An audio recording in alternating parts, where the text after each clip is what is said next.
Some people don't walk into your life. They slither in, smiling sweet, but leaving shadows. And by the time you feel the chill, they've already made a home in your peace. There are people who never raise their voice, never strike a harsh tone, never do anything that can be called outright cruel. But somehow, after every interaction, you walk away feeling depleted. It's not obvious, not dramatic, but it is consistent, like a slow leak in your spirit. Every time you speak to them, you feel a little smaller, a little more unsure, a little less alive. That's the kind of danger most people miss. The danger that's quiet, polite, even gentle, but deadly all the same. You start to question yourself more. Your ideas don't seem as sharp when you say them around this person. Your laughter doesn't rise as easily. Your victories feel muted when shared with them. You leave conversations feeling like you have to rebuild yourself, like you were just drained of something precious and invisible. But what do you tell people? That they smiled too long? That they asked too many questions with eyes that didn't really care for the answer? It sounds petty when said aloud. But what your soul knows, what it screams quietly in the dark, is that something in this person's energy is costing you your peace. These individuals often mask themselves with concern. They say they're just being honest, or that they want the best for you. But underneath those words is something colder, something envious, something resentful, something heavy that you didn't ask for but are now carrying. They ask about your life, not to celebrate it, but to measure it, to weigh it against their own and quietly resent what they see. And though they won't say it, their energy always gives it away. They don't clap when you win. They calculate. They don't need to curse you. All they need to do is show up with the wrong spirit. Their presence alone can shift the air. They don't believe in your potential.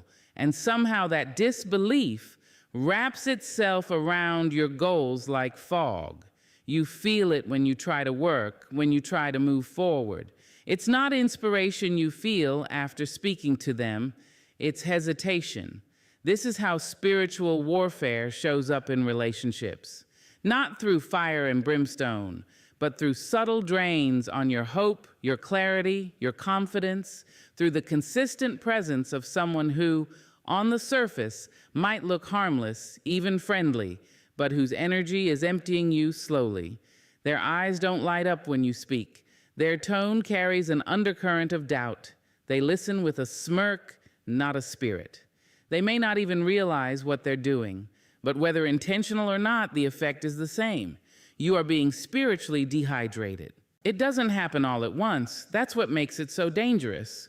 It starts with little moments. You hesitate before sharing good news with them. You downplay your dreams around them. You feel inexplicably tired after being in their presence. You stop being fully yourself. And that's the warning. The soul knows when it's under attack, even if the mind is still negotiating. You may try to convince yourself that you're just being sensitive. You may tell yourself that everyone has flaws, and you're not wrong.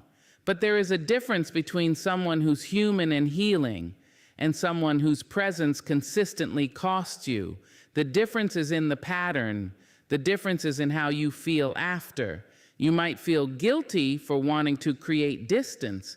That guilt is part of the trap, because people who drain you often rely on your kindness, your loyalty, your empathy. They know you're the type who gives and forgives. And so they never have to take anything by force. You give it willingly, your time, your attention, your emotional labor, all while they give you nothing but exhaustion in return. You must learn to listen to the feeling you get when someone enters the room. Not what they say, not what they do, but how your spirit responds.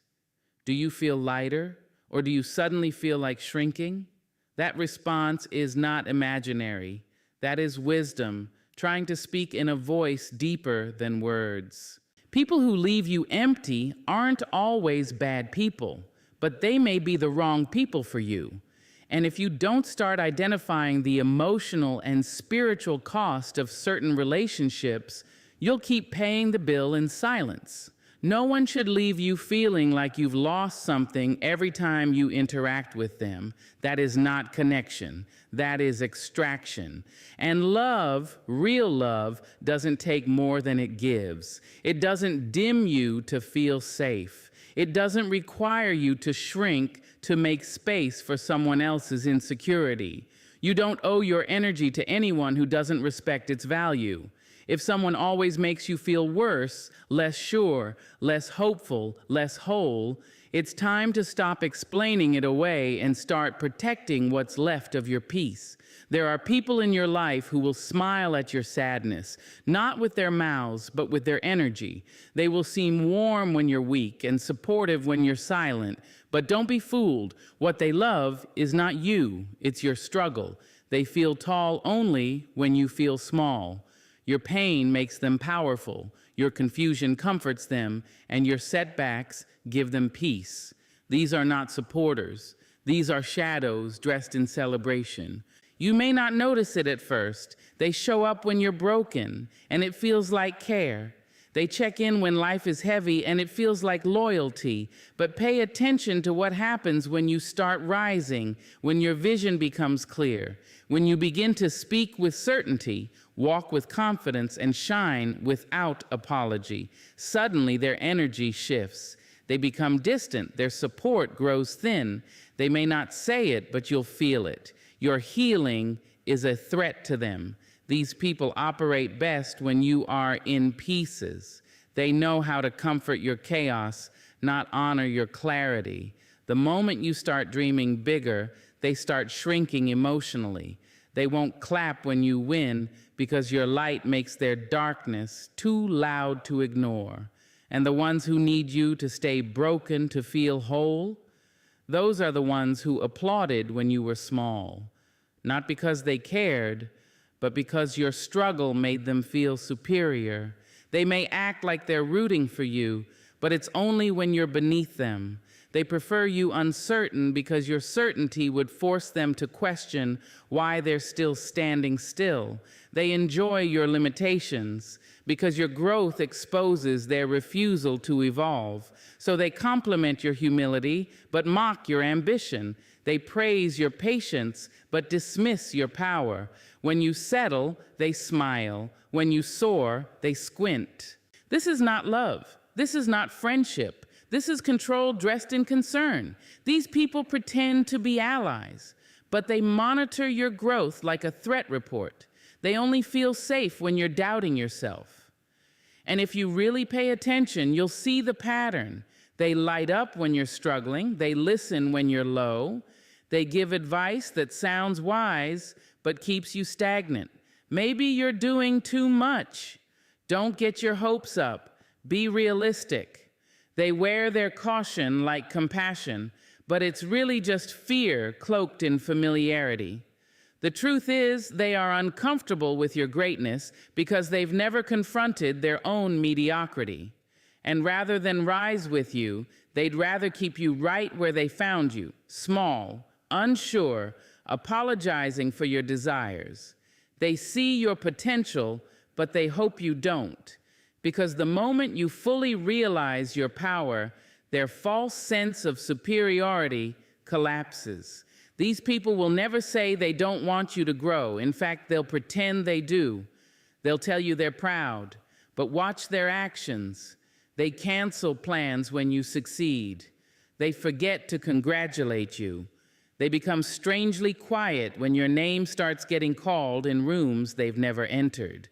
They stop bringing up your dreams because they were only comfortable when those dreams lived in your mouth, not in reality. You must learn to recognize this brand of subtle sabotage. It's not always loud. It's not always hateful. Sometimes it comes dressed in friendship. Sometimes it shows up with hugs and likes and polite applause. But look deeper. Ask yourself this: who celebrates me only when I'm suffering? Who claps the loudest when I shrink myself? Who needs me to stay beneath them to feel comfortable around me? The answer will hurt, because it might be someone you love, someone you've trusted, someone who's known you for years. But history doesn't equal harmony. Just because they've been around doesn't mean they belong anymore, because the longer you stay small to keep them big, the more of yourself you lose. The truth is, your growth will offend the people who only knew how to love your wounds.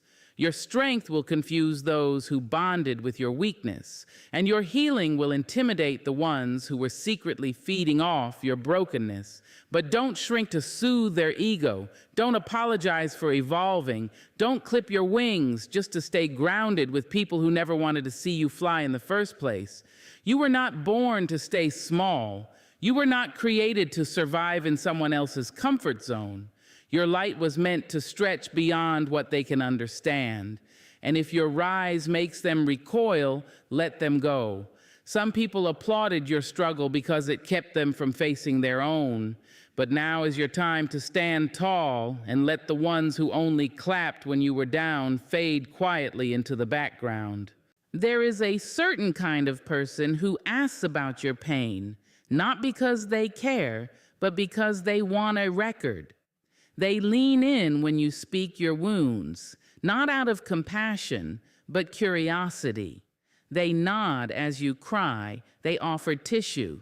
But they are not comforting you. They are collecting ammunition. They study the cracks in your soul so they know exactly where to aim later. These people do not love you. They store you. They do not protect your vulnerability. They bank it. At first, they seem like someone safe. You find yourself opening up to them, slowly at first, then all at once. You tell them about your childhood hurts, your failed dreams, the betrayals you've barely survived, and they listen, almost too well. They remember every detail, and you mistake that for care. What you don't realize is that they are building a blueprint, not to heal you, but to haunt you. They show up as listeners, as shoulders, as safe spaces.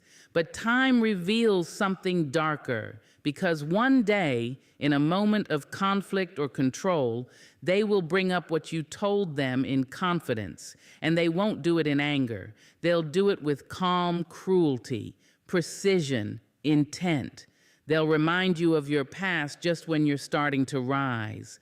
They'll say things like, "Don't forget where you came from," or "You've always had issues with trust," or "This is just like when you lost that job." Suddenly, your sacred memories become daggers. They'll twist your story and use it against you, framing your pain as proof of your weakness. They'll convince you that because you were once broken, you'll never be whole. They'll recite your trauma like scripture, not to remind you of your strength, but to reduce your identity to your suffering. What once felt like safety now feels like surveillance. These people do not argue to understand. They argue to dominate. And nothing gives them more power than having a loaded archive of your emotional past. They use your pain to corner you, to silence you, to keep you in a space of dependence. They'll throw your past in your face the moment you try to grow beyond it. And because you once trusted them, their words cut deeper than any stranger ever could. This is a betrayal that goes beyond the physical. It is spiritual theft. They have stolen your secrets and turned them into tools. They have made your honesty into a weakness. And every time they bring it up, you shrink a little more. You start questioning whether you should ever speak your truth again. You begin to believe that your scars make you unworthy of love, of peace, of progress. But here's the truth they don't want you to realize. They only weaponize your pain because they fear your healing. Because once you've truly made peace with your past, their grip on you dissolves. The power they had, the power of your silence, your shame, your regret, no longer holds. They need you wounded because your wholeness is a mirror they can't bear to look into. So they'll keep bringing up your failures in moments when you feel brave. They'll remind you of your lowest points when you're trying to stand tall. They'll sabotage your confidence with whispers dressed as concern. "I just don't want you to get hurt again," they'll say, right when you're about to take the leap. But that's not love. That's control wrapped in care. You'll know who they are by the way your chest tightens when they speak your story back to you, not with warmth, but with sharpness, not with reverence, but with judgment. The same pain you shared in vulnerability, they now wield like a weapon, and they always aim for the heart. The healing from this kind of betrayal is deep. It makes you question not only them, but yourself.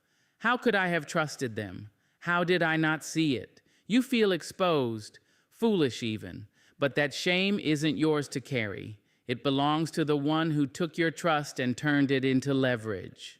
Let this be your reminder. Your pain is not a weapon. It is not shameful. It is not something to be used against you. It is sacred. It is yours. And no one, no matter how close, has the right to use your past as a prison. You have every right to be cautious with your story, every right to protect your healing like it's gold, because it is. The people who love you for real will never use your wounds to win. They will never speak your lowest moments like punchlines or arguments. They will guard what you share. They will lift, not leverage, nurture, not manipulate. If someone in your life has taken your pain and turned it into a weapon, it is not your duty to remain within reach. You don't owe them continued access just because you once trusted them. Some doors, once violated, deserve to be closed and locked. You have the right to rise without explanation. You have the right to heal without permission. And most of all, you have the right to take your story back. There are people who don't argue to find the truth. They argue to rewrite it. They don't just lie, they bend facts until you can't tell what's real anymore. And by the time they're done, you're left questioning your memory, your emotions, your sanity. These are not misunderstandings. This is manipulation. And when someone twists reality, they don't just steal the moment. They rob you of your ability to trust yourself. They begin with small shifts. A moment you remember clearly, they claim never happened. A word they said in anger, they swear you imagined. They tell stories where they're always the victim, always misunderstood, always surrounded by people who treat them unfairly. At first, you believe them. You give them the benefit of the doubt. You think, maybe I got it wrong. Maybe I am being too sensitive. Maybe I did take it the wrong way. But slowly, your certainty dissolves. You start to walk on eggshells, unsure of what is safe to say, unsure of what's real. You keep trying to explain how things felt, and they keep denying it all. You say, you hurt me, and they say, you're too emotional. You say, you ignored me, and they say, you're being dramatic. They don't just dismiss your experience, they rewrite it. And when you protest, they act like you're the problem. They twist words like they're made of smoke. One day you were sure of what happened. The next day you're confused. This is not an accident. This is not forgetfulness. This is control. They don't want to share reality with you. They want to own it. And when someone owns your reality, they own you. They use their charm, their logic, their calm voice, their clever phrasing to make you doubt what you lived through.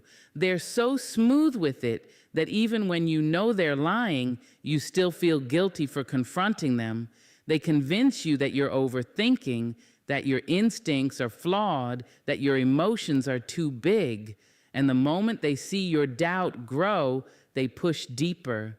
Not to bring clarity, but to cause confusion. Because when you're confused, you're more compliant. When you question yourself, you stop questioning them. They don't yell. They don't need to. Their power isn't in loudness, it's in distortion. They paint themselves as the reasonable one, the logical one, the calm one. And they'll make sure everyone around you sees them that way too. So when you finally reach your breaking point, when you scream or cry or try to defend your version of events, they'll point to your reaction and say, see, this is what I deal with. And suddenly, you're not just wrong, you're unstable. This kind of manipulation isolates you. It makes you afraid to talk to others. It keeps you locked inside your own mind, trying to piece together truths that keep slipping away. You start recording your memories in fragments, hoping to hang on to them before they get reinterpreted again. You second-guess texts before you send them, journal things just to prove they happened, and replay conversations in your head, looking for fault lines that aren't even yours. But what's most dangerous is what it does to your relationship with yourself. You begin to silence your gut.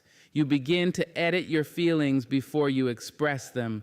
You begin to believe that your pain isn't valid unless someone else agrees with it. You hand your truth to someone who has no intention of honoring it, and that's how you lose yourself. Not all at once, not in some big explosion, but slowly, through 100 conversations that never make sense, through apologies you're not sure you owe, through trying to stay close to someone who keeps pulling the ground out from under your feet.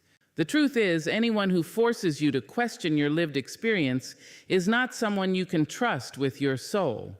People who love you may disagree with your opinion, but they won't erase your reality. They won't make you feel like you imagined your own pain. They won't use your emotions as evidence against you. They won't turn every conversation into a courtroom where you are both the defendant and the accused. You are allowed to trust your memory. You are allowed to believe what your spirit told you in that moment. You don't need someone else's permission to stand in your truth.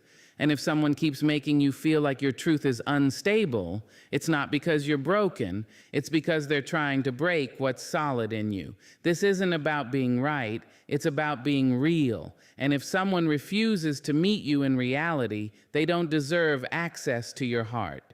Because twisting the truth isn't just manipulation, it's a form of emotional violence, one that leaves no bruises, but leaves you bruised all the same. Some people don't feel alive unless something is burning, not in a literal sense, but emotionally, spiritually. They need disorder, disruption, conflict. Peace unsettles them. Calm feels like suffocation. Stillness, it's unbearable. So they create chaos, often without realizing it, because it's the only environment where they feel in control. And if you're not careful, they'll drag you into their whirlwind, convincing you that turbulence is normal and that war is just a part of love. It begins subtly, a sharp comment disguised as a joke, a disagreement that somehow spirals into a multi-day silence, drama that always seems to find them, even though they're always the common thread. They live in a storm, but pretend they're just victims of the weather. Meanwhile, they're the ones turning the skies gray. When there's too much peace, they'll stir something up. They'll poke at an old wound, bring up a past failure, misinterpret something innocent to start a fight. Why? Because conflict gives them a sense of attention, power, or emotional stimulation. They don't know how to exist without it. Stillness makes them face themselves, and that's what they fear most. So instead, they light fires. Fires in your relationship, your household, your friendships. Fires that make you feel like you're always playing defense, always explaining, always proving. And in that chaos, they feel safe because you feel destabilized. They feed off of emotional reaction. When you're upset, when you're panicked, when you're trying to fix things, they feel in control. Your distress validates their dysfunction. They'll even create distance just to watch you chase them. They don't want resolution. They want you to need resolution. And once they know you'll dance to calm the fire, they'll never stop lighting the match. This kind of person doesn't see harmony as healthy. They see it as boring. They'll say things like, "We're just passionate," or "It's not real love if we don't fight." But that's not passion, it's poison. And it becomes the rhythm of your connection. Conflict, apology, honeymoon, repeat. It's emotional whiplash. And over time, it wears you down. You forget what peace even feels like. You begin to expect chaos, to plan around it, to adjust your tone, your timing, your truth, just to avoid triggering another explosion. You become a manager of their moods, a firefighter in a house they keep burning, and every once in a while they'll show calm. They'll be sweet, soft, sorry, just enough to make you think change is happening. But peace isn't their resting state. It's just the eye of the storm. The cycle always restarts. Because chaos is not just a behavior for them, it's an identity. It's how they learn to survive. Maybe from childhood, maybe from trauma, maybe from never being taught what stability looks like. But whatever the cause, the pattern remains. Destruction followed by denial. They don't see the wreckage they leave behind. Or worse, they see it and justify it by your reaction. They'll say you're too sensitive, too emotional, too dramatic. But what you really are is exhausted. Exhausted from trying to keep the peace when they keep creating war. You find yourself apologizing for things you didn't do, accepting blame just to end the tension, sacrificing your comfort just to maintain theirs. That's not love. That's survival in a battlefield disguised as a relationship. These people may not even realize how deep their addiction to chaos goes. But intentions don't change impact. Whether conscious or not, the result is the same: confusion, instability, emotional fatigue. And the longer you stay in it, the more you begin to mirror it. You raise your voice more. You cry more often. You feel on edge constantly. That's not you becoming difficult. That's you being reshaped by dysfunction. You don't need to earn peace by enduring pain. You don't have to bleed every week just to feel connection. You don't have to prove your love by surviving their storms. Love should not be a test of how much chaos you can endure. It should not feel like walking on shattered glass just to get a moment of stillness. If someone in your life thrives off of chaos, understand this: you cannot heal them by becoming part of their pattern. You cannot save them by staying silent. And you cannot find your peace in a place that profits from your pain. Recognize the cycle for what it is, and don't confuse the fire for warmth. Chaos is not passion. Drama is not depth.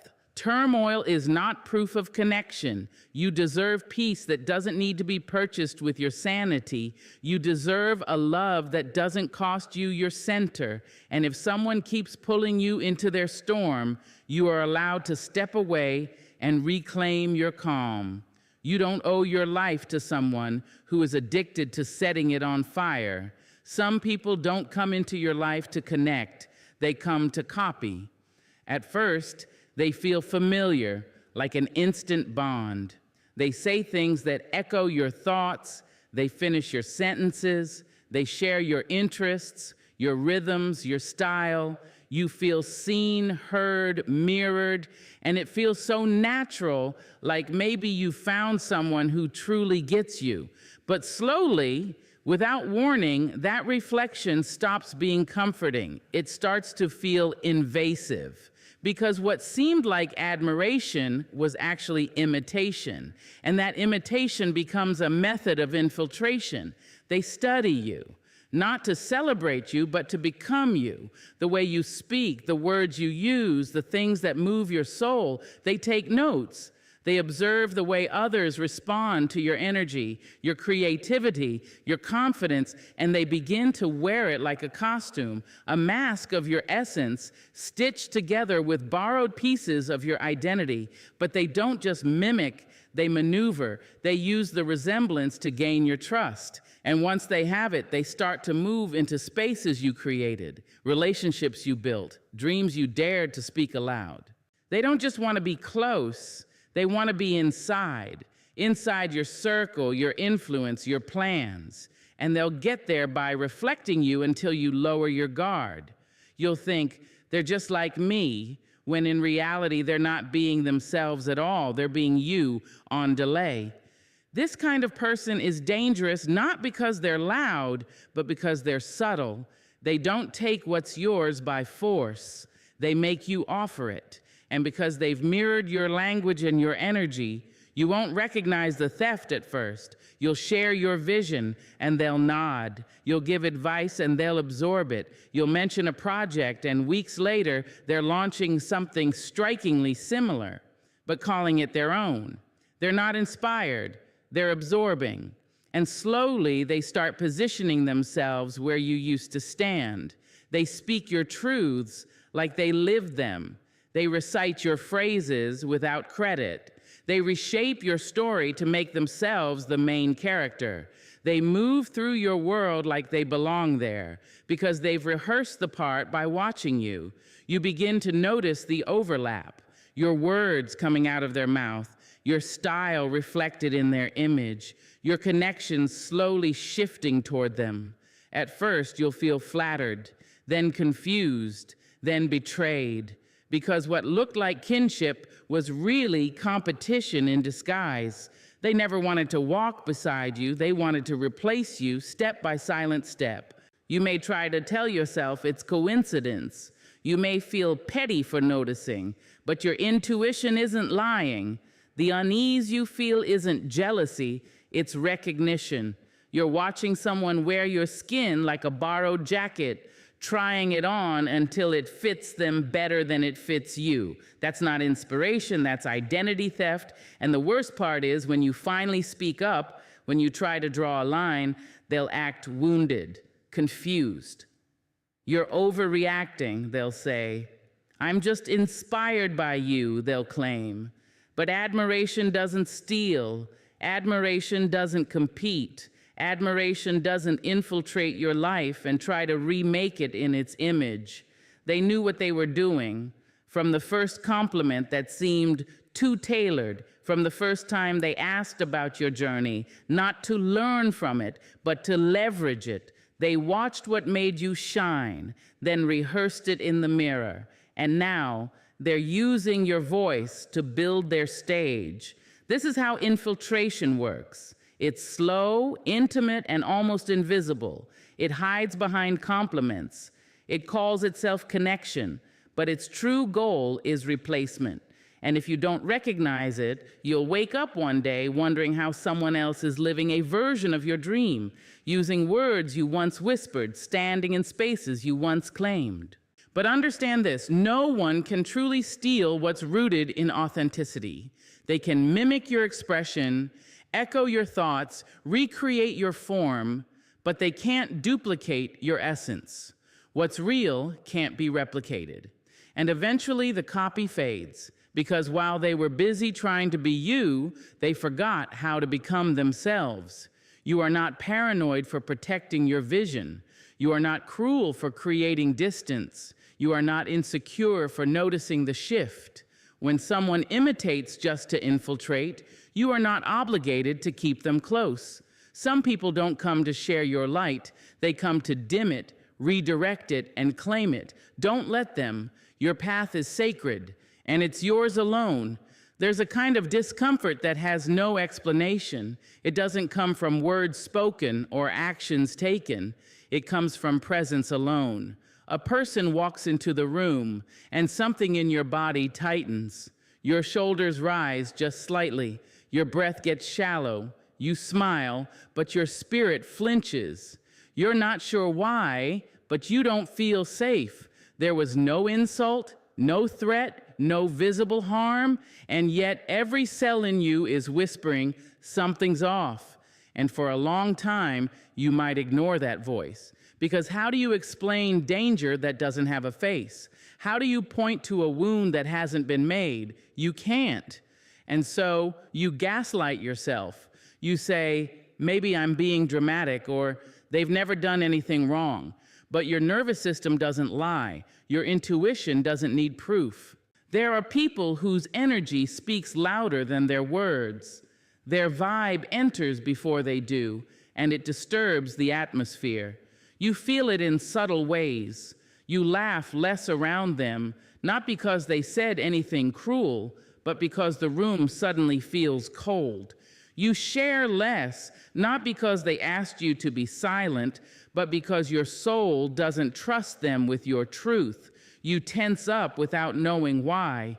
You leave interactions with them feeling drained, small, unsettled. This is spiritual intelligence. It is your inner alarm clock, your unseen protector. And it's not concerned with being polite. It's not concerned with evidence. It knows what it knows. Some people carry energies that are incompatible with yours. Their intentions may be hidden, their past may be unknown, but their spirit speaks something your body understands. And that understanding shows up as unease. You'll notice it in the smallest ways.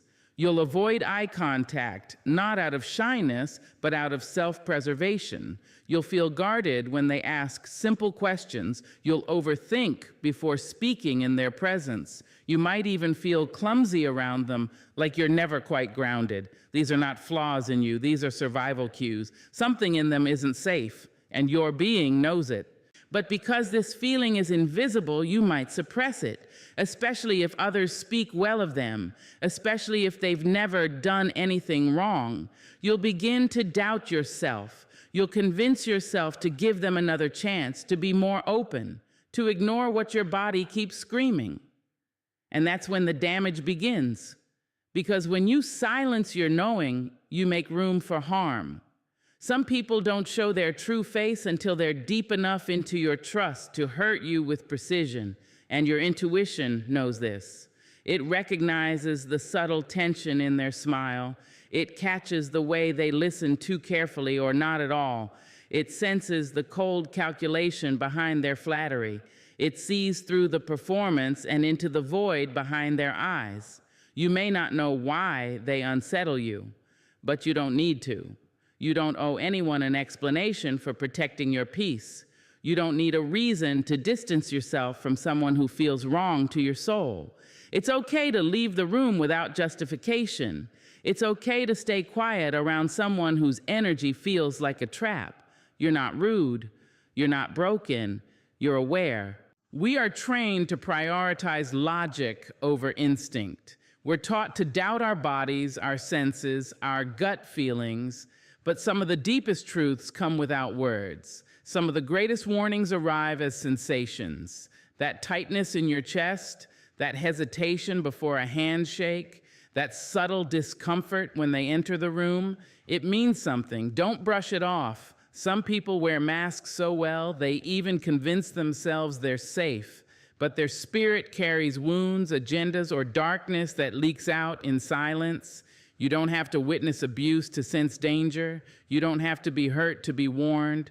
Trust the unease. Trust the voice that doesn't yell but lingers.